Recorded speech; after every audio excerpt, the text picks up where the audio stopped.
Maharashtra today 24 news सत्य परिस्थितीचा सविस्तर आढावा।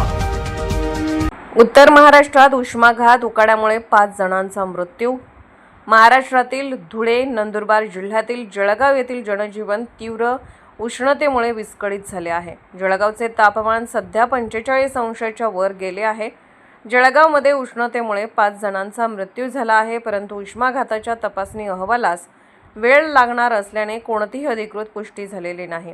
एकट्या अमळनेर तालुक्यातच गेल्या 5 दिवसात कडक उन्हामुळे 4 जणांचा मृत्यू झालाय, तर जळगावमध्ये एका नवविवाहित महिलेचा मृत्यू झाला आहे। एकूणच जळगाव जिल्ह्यात आतापर्यंत उन्हामुळे 6 मृत्यू झाले आहेत।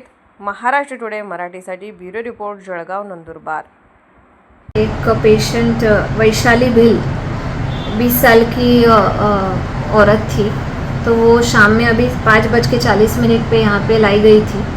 वो लाने के बाद हमने जब जांच की तो वो ऑलरेडी डेथ थी, उनकी डेथ हो चुकी थी।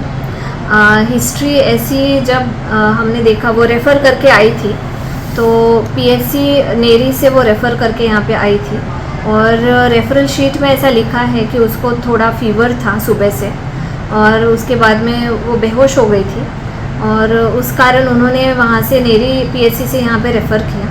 बट रेफ़र करने के बाद यहाँ आने के बाद जब जांच हुई तो वो उसका मृत्यु हो चुका था।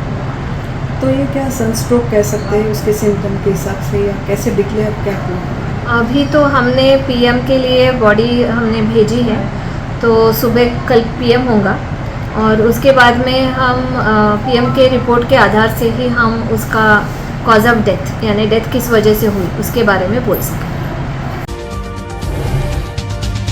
आजच महाराष्ट्र टुडे 24 न्यूजला सबस्क्राइब करा आणि सत्य परिस्थितीचा सविस्तर आढावा पहा।